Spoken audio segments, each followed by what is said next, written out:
All right, this is a demonstration really highlighting the features of manufacturing, how that works with operational steps, even involvement of project management in relation to custom orders. So this is a theoretical workflow for a business that probably heavily deals with custom orders. I set this up with one business that I've been working with that manufactures kind of rubber seals. So this is just a custom product in general. But that's primarily what we're going to be working with today. So let me share my screen here. Uh, So this is kind of the agenda, walking through CRM, going over to sales, toward invoicing projects, manufacturing, shop floor, our sign application integration, how you can sign off on orders, as well as dashboards for custom reports. So what I'm going to be doing today is walking you through what this looks like, so you can watch this back at any point, kind of highlighting what it looks like to do custom order manufacturing for some parts that maybe require bills of materials, some other parts that maybe are outsourced or you have to purchase upon order, while other parts are maybe maintained as a replenished product within inventory. So let me walk you through this. What we're going to do is start off in the CRM. Now, what I did was just set up a really basic pipeline with a few different stages for prospect potential customers. Once you get that first communication going for pre-sales communication, then quote negotiation, once you're actually speaking to them about this, and then once the order is created, and then when it's actually won, all the payment is taken in. So let me walk you through that, and we will get started. All right. So when the order comes in, you're talking with a new lead within your pipeline. So I'm going to create this. Now I actually created a test customer that we're going to be working with today. Now it pulls all that information right from the contacts application. If you wanted, you could go through the internal link right here, and I'll just show you the information that I had added. You can even add tags to this company. So I set this as a company, just a test customer for this manufacturing business, random phone number, random email, just so communication can be streamlined. And then we have our smart buttons with all the relevant information. But I'm going to go back to the pipeline. We're going to add this, and it's pulling all that information. You can even fill out expected revenue if that's something that's important for you. I'm just going to say maybe $500, something like that. Maybe we even set a priority. We're adding that to our pipeline. Now, what this is showing is just kind of an overview of, hey, this is a prospect in here. We could set activities right here if we wanted to. We can see who this is assigned to. Right now, it's signed in as Mitchell admin. That's my user. That's also why it's filtered by my pipeline, and every single opportunity in here is under me. If I took this off, there'd be some other opportunities that pop up that might be assigned to another user within the system. Let's go in here though, and I'll kind of show you what I'm talking about. So let's say, this is a prospect, you're talking with them, you get a little pre-sale communication. So move it over to that pipeline stage. Now I can click that button for, fast shortcut there, but what we see is in the pipeline, now it's right here in pre-sale communication. I could just as easily move it back and forth manually, but I'm just going to click in here and use these to go along the stages. So what I'm going to do here is I'm going to be taking some notes, maybe, talk to the customer, things along those lines. You could type whatever else you need to in here. But really what I wanted to highlight is how it integrates with Gmail and with Outlook. Now, this is something that likely I've already discussed, but I've connected this to, my Gmail account, so I could send a message to the customer right through here. And I'm going to say what I did was actually created a template. So I'm just going to go right here. I could compose an email, whatever I want to say. Now it automatically pulls the customer information to send to this email. You could add other emails or take this one off if you wanted to. I'm going to just say, this is a general sales email. Hi, what order would you like to place? And are you wanting to place an order? Is this subject line? So I'm just going to send that. It's going to log here in the chatter in green, so we know that that's sent out. I'm going to see this reflected in my Gmail application, of course. When I get responses to this email, I'll also see it in here. Now, when I set activities, maybe, you go back and forth. If this is a salesperson, you're sending it out. Hey, would you like to place an order? Maybe I'll set a, call, check in and call, something along those lines. Maybe I'll set it out a week, check in with them if they haven't gotten back to me, blah, blah, blah. We come back to this person and we're talking and they respond saying, hey, we'd like to place an order. Let's get all the details for that order. Now, with this specific manufacturing business that I was talking to, mostly takes in custom orders, but a lot of the orders that they take in, once it's customized once, they have that whole flow set and they can just easily repeat that in the future. It often happens with the same businesses upon reordering, as well as other businesses in similar industries as that one. So what I set up today was kind of a standard order that they keep on-hand products. They don't keep many on-hand products, but I'll show you what that looks like, as well as some custom order that was already created. There'd be a little extra step if it wasn't already created. So right from here, you're going to notice that I don't have to leave the CRM to actually move this over toward a sales order. I'm going to go over to new quotation. Now, all this is doing is pulling all the customer information right over. It allows me to change a few different things on here, but the main thing I want to point out is the product lines that I can adjust. Now, if I hit add a product, this can let me search for any product that I have set in my inventory, no problem. What I wanted to do to show you kind of a streamlined version of this is if there are consistent orders or things that you're expecting to go through, you can create templates to streamline this whole process. So instead of adding 5, 6, 15, 20 different product lines to an order, you could actually set up templates. And I'm going to use this template that I set up. Now, the only difference that this is doing is actually taking those products and adding them to the product lines. That's all, the only change that happened. One thing I want to point out is saved to this customer, I set different payment terms. So when this customer has a quote attached to them, they're actually going to be notified that they have a net 30 payment term, that all payment for this order is going to be due 30 days after the order date. Now, I set this to this customer because that's what the manufacturing business wanted me to do for this demonstration. But just as an example, you can change this at this point if you'd like to as well, if you want immediate payment or other payment term options. You can also set the expiration. Maybe they need to make a decision within a certain timeline. Let's say we want it by tomorrow. So we see that this order is for Seahawk standard O-rings. These are rubber seals. 100 of those at $2 a piece, $200. We can see that this is a body seal custom product. Now, normally you might order more than one. These are $7 a piece. I'm just going to leave it at one for the purpose of this demonstration. And then this is going to be the custom order project. Now, I wanted to show how project management integrated within the system. So this is going to be that item on the product line that kind of kicks off that project process that I'll be showing you. So what I'm going to do, I'm going to just save this. Now, what this has done, it's created a sale order. Now, what I can do is send this over to a customer for approval. They can sign off on this if I want to, or I could skip that step and just hit confirm for this sales order. And that's going to trigger a bunch of different actions. I'll show you what it looks like to send it and kind of go the roundabout way, getting a quote signed off on by a customer. So I'm going to send this by email. Now, when I hit this purple button, all it's doing is actually turning the document, this sales order 74 that I'm working with, and adding it as a PDF to an email template. Now, this template, of course, is able to be customized as needed, and we could actually click in here if I wanted to. We could even manage our other templates or use AI integration here to help with text generation. I'm just going to send the out-of-the-box email. It's going to log here in the chatter in green. Now, what I can do still at this point is just confirm the order and kick off all those triggering actions. But I'm going to still go around that roundabout step, show you what it looks like on the longer route. I'm going to preview that email. Now, everything we've looked at so far has been internal user facing. This is going to be the first thing that we see that is going to be customer facing. So when they receive that email, the link that they get takes them right here to their customer portal, telling them, hey, here's a quote for sales order 74, a total of $239.20. You have the option right here to sign and pay, or even see receipt details. But right here, what we see is, yeah, all that customer information is pulled directly here, all their communication and the expiration associated with this sale. And we also see the product lines right here. We see the total, if there's any taxes accounted for, and you can even give feedback or have communication in the chatter as well. So if there was previous emails going back and forth, maybe a negotiation, you can set that. What I'm going to do is I'm going to hit sign and pay. Now I could, type in John Doe if I want. I can sign this order. We also see it says payment terms of 30 days.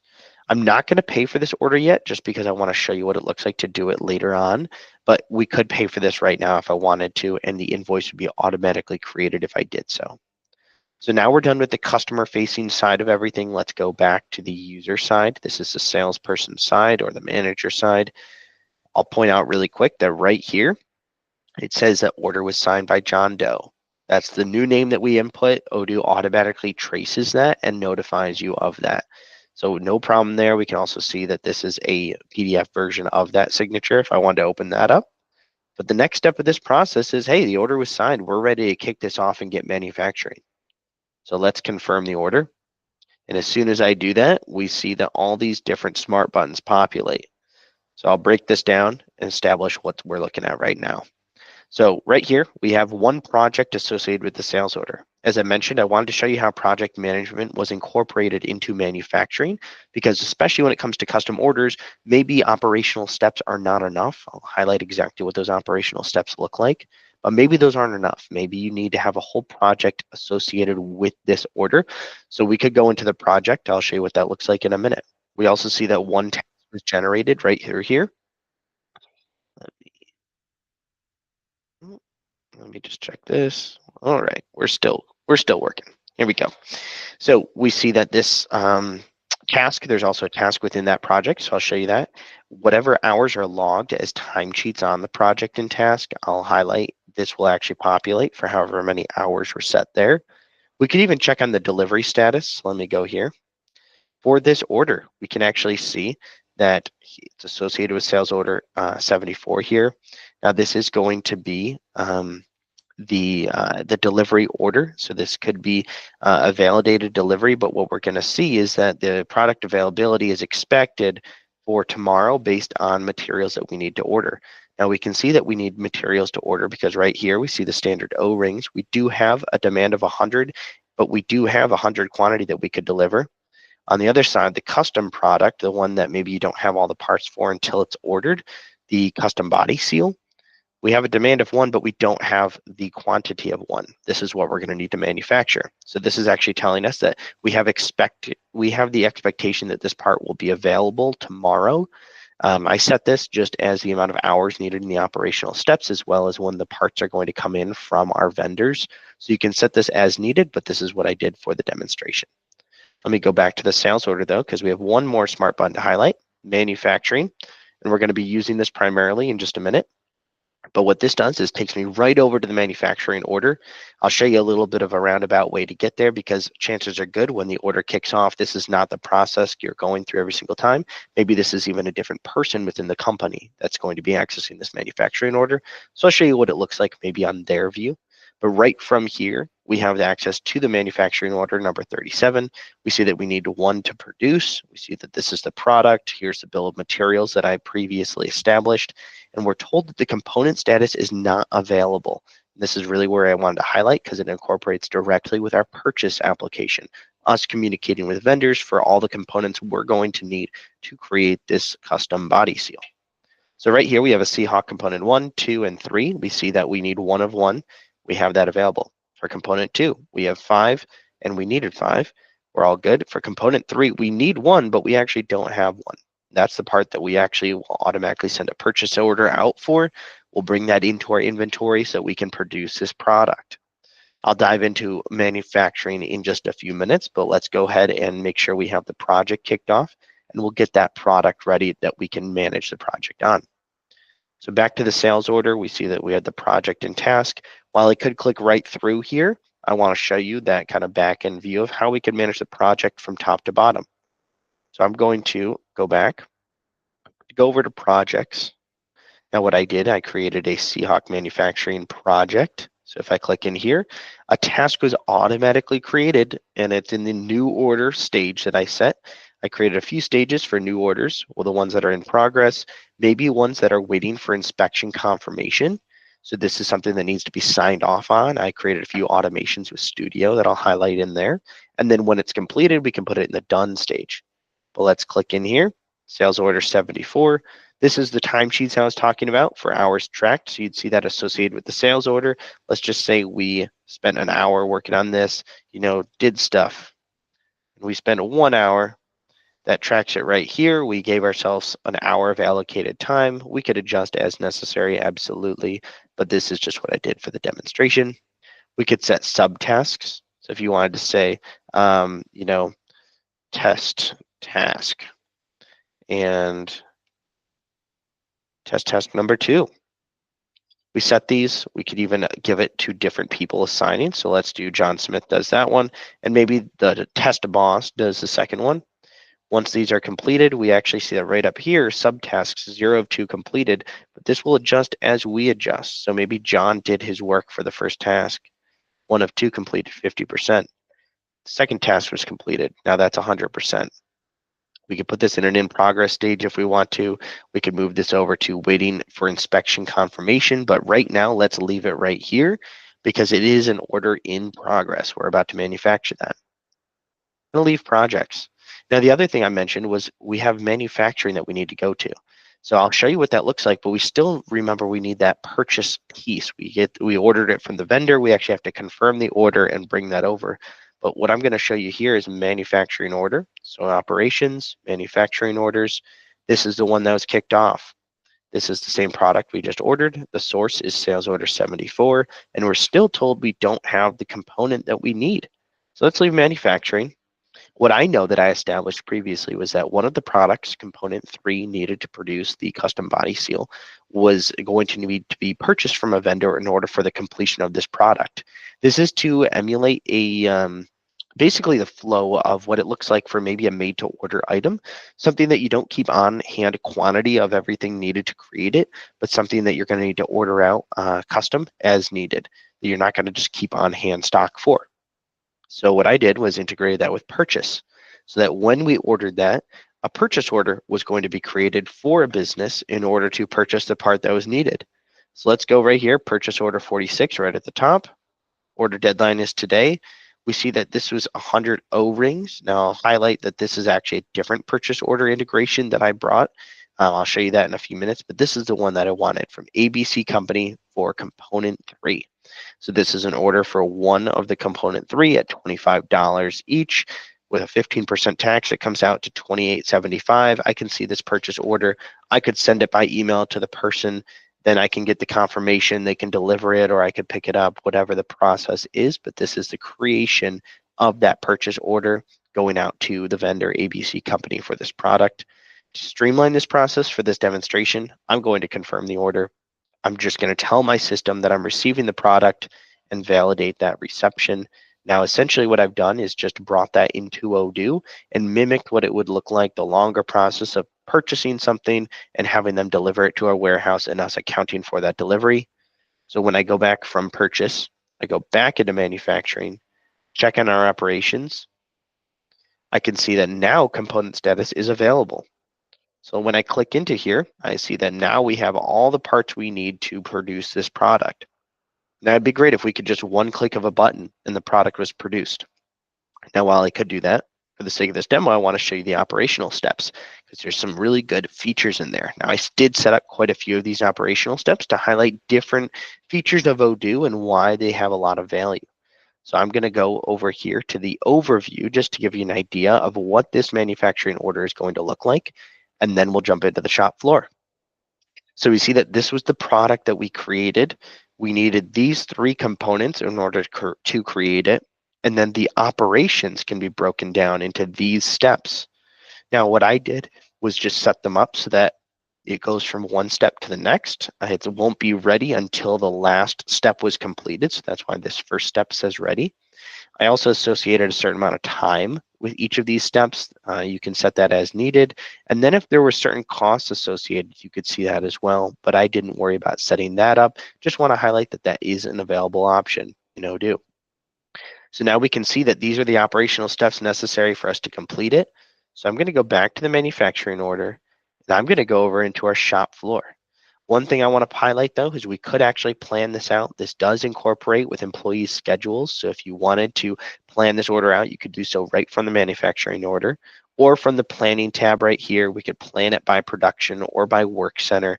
We could even see a master production schedule with all of our work orders going. I'll just highlight this real quick. I did not set up other manufacturing orders, but this is what it can look like. If you wanted to set it up, this is a broken down by month, so you could see that. But if we wanted a different view, we could absolutely do it. You can add or take away products and when they're being produced as needed. Let's go back to that manufacturing order. I'm going into shop floor. Now we're taken immediately to the one step that we need to complete first, work center number 1. Now what's cool is on these operational steps, we can track as much time as we want. We can start a physical timer or add time manually. So I'm going to just start that timer.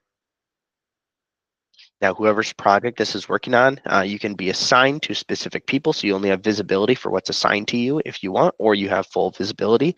That's just going to be set up in user access rights. We can see the worksheet I attached here. Now, I attached a few different types of worksheets, some text, some PDFs. We even have some quality checks in here. So I'm going to put this worksheet on. Now, this was a text worksheet that I was given by this company. And it says, carefully put bottom fabric in, take time to flatten down. Now, this is step-by-step instructions on how they needed to manufacture this body seal. So that was first step at Work Center 1. I'm going to just stop my timer. I'm going to mark it as done and move to the next operation. Now, that tells us that we're in Work Center 2. We're going to start our timer. We have the mill, Barwell operator section.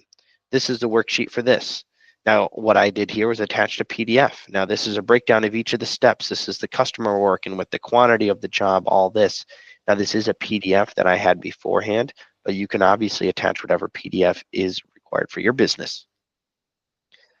I'm going to mark this as done and move to the next step. Work Center 3, similar process. I could track time if I wanted to, don't have to. Worksheet, have a few other steps in text, mark as done. Let's keep going through this process. We're marking these as done. Now we're on to trimming. I'm going to mark that as done. Now we're on to packaging, marking that as done. Now that we're on inspection, I want to highlight a couple things because I do have a quality check that I set here. That's why it says instructions 01. I'm going to start a timer. I can look at my worksheet. Now this is the quality check. I did a pass-fail quality check. There's many different types of quality checks that are available at your disposal, but this is just a inspection checklist that I downloaded off the internet. So this could be check, check, check, all good. Does it pass? Does it fail? What are the limitations? How does this work exactly? Let's pass it just for the sake of this demo. We can stop our timer and move on to the next step. Now there's one other quality check. This was an instruction, so it's basically just read through this and it will mark it as completed. So we're looking at the worksheet. That looks great. And then for the actual quality check itself, we have a different breakdown. Now for this quality check, this could be something that needs to be signed off on. I just created another PDF that's in here. That's the quality check, but you could have that as something that needs to be interacted with. Now we've completed all of that. I'm going to close the production. I'm going to exit the shop floor, and I'm going to go back to our sales order because this is going to have everything that we need to in relation to sales order 74. So I'm looking at our sales order 74 for this customer. Looks good. We can see right here that I have 2 out of 3 tasks completed. Now that incorporates those subtasks that I wanted in there. I have 1 hour recorded on the timesheets like I said it would be. I could check on the delivery status, but let me check on manufacturing. We see that this manufacturing order is actually in the done stage. It was produced, so we are all good there. We could actually see an overview still from right here, as well as the amount of time that was spent on these in the different work centers. So that's really great for manufacturing costs and what's associated with work centers as far as employee costs. You can really see a full breakdown of not just unit costs, but real costs associated with this manufacturing order. I'm going to go back here though and just highlight that if we wanted traceability, we could also click through here. We can see each of the steps, each of the components within each of the steps. Now, I only tracked all these by inventory. If you did track by unique serial number or lot number or had a unique identifying number associated with each of these products that you had, that would also be attached right here. So you have full visibility into the tracking of these products wherever they go. Back to the sales order, the last thing I want to highlight is if we went over to delivery, we are ready to deliver. We can see that because product availability says available. It's highlighted in green. But before I validate this, I want to make sure our project is completed, make sure all the quality checks, make sure everything has been signed off on. So let me leave sales, go over to projects. We're still in progress here. But let's say that we are waiting for the inspection confirmation. Maybe that's the very last step that we need to do. I'm going to move this into a different stage. Now, what I did here was actually set up 2 different types of signing off on a project. I set up the automation using our studio tool so that as soon as it was moved into this stage, this order is actually setting off a trigger. The first of which is going to be in the chatter here. This says, please sign off on this order. This is an email that was sent out to the boss. I set that up as an automation so that when the trigger happened, which was moving this to the waiting for inspection confirmation stage, the email went out and they have to sign off on the order through the email. The other option is to request a signature directly on this. Now, they'll also get an email notification if desired for this person, but it tells you that this is a new activity, a new task for this person to complete. This is for the test boss, and they need to sign off on the signature. So you could actually send in a signature request. There are different templates you could send, or I'll just highlight really quick what this looks like. When I hit this link, I'm going to open this in a new tab here. So this was just the document that I wanted some signature on. So you should be able to see this okay. I'm going to just initial it here. Sign. I'm going to go down here. I'm going to give it the date, and I'm going to sign this as well. Now, once that document is signed off on by the big boss man, we can validate that. We could send it to whatever email we want to. And then it's all signed off on. Now, this document doesn't even have to go to an email. If you just want to download it, that's totally an option as well. No problem there. We could attach it to the order itself if needed. But I'm going to close out of this portal, go back to the sales order. We're all good on this end. What I could do here is just mark this task as done, so that when we go back to our sales order, we see that all the tasks are completed, the hours are recorded, the manufacturing order was done, and now for delivery, we could print out this delivery slip right here. We have barcodes associated with these operational steps if needed, but for the delivery slip itself, we have a barcode, we have when it's going, where it's going, how much it weighs, how large it is, everything needed associated there. And I'm just going to validate that this product was delivered. And that is a breakdown of how it works with manufacturing in Odoo as far as integrating with project management from a CRM to a sales order. I'm going to see the agenda here for a breakdown. We went from the CRM to process that first order, what the communication looked like pre-sale, how the sales order was created and how it was invoiced for. That's another piece that I'll show you because we do have net 30 of payment terms. So I'll show you what the payment looks like coming in later. How it integrates with project management, as we said. Manufacturing, obviously kicking off other things, including shop floor. We looked at our e-signature, how those documents can be requested signatures for or signed off on, attached to the orders, etc. And now dashboards for those custom reports, kind of a higher level overview. So I'll just show you what it looks like to create the invoice, and then I'll show you the custom reports, and that'll be completing this demonstration. So I'm going back to our homepage here, going back to the sales order. Now, when we click in here, if you remember, our net payment terms were net 30. So what we can do is they owe us money by a certain date. They can go into that link that we sent them previously, no problem. They could also create the invoice. So if I created the invoice right here, I could essentially tell myself that we got the payment in. So if that was paid by check, something along those lines, let's create this draft. Just confirming that all it's doing is taking in all these product lines, turning this draft, this quote and sales order into an invoice. We're told it's invoice 23. And now if I wanted to send this, I could send it by email. It'll log here in the chatter as usual. And I can manually process this payment. Now this invoice, this is the PDF that it looks like. We could adjust as needed. We also see the payment terms are put right on the document itself, but I'm going to just manually set this payment, and we could change the payment method if needed. We could change the journal of where it's going, when it's happening, everything. Let's create that payment. As soon as I hit create payment, it goes to an in payment banner. Now this banner will change to the word paid as soon as it's been reconciled within accounting, but that is a video for another time. So I'm going to leave sales. The very last thing I wanted to highlight was what it looks like for reporting. So if I go to dashboards right here, this is going to be a very high level overview of all of our different applications where all the information gets automatically pulled for reporting. So right now we're actually on sales reporting. We could actually look at leads in the pipeline. We could look at projects and how many tasks we have, how much time is spent on these, what's most profitable, etc. I'm going to go to sales just as an example. Right now, we're just filtered by the last 3 months. We could actually select a product itself if we wanted to. So let's select the product, see how many orders. Man, we only have 4 orders for this product. We could see the customers. Maybe we want to see customers for just the one customer we were working with. 2 orders for this product from them for a total revenue of $14. Now, if the payment was taken in and reconciled, we'd see a bit of a different number there, but this is everything that it's pulling from all of our applications with complete and total integration. So that's what the dashboards look like. If we like this report or we wanted to save this somewhere, send it to someone, we can actually hit the share button right here. Now, this is a frozen version of that spreadsheet. So let's go over here, copy it, put it into a new tab. And as soon as we open this, this view is going to be that same report in a frozen version.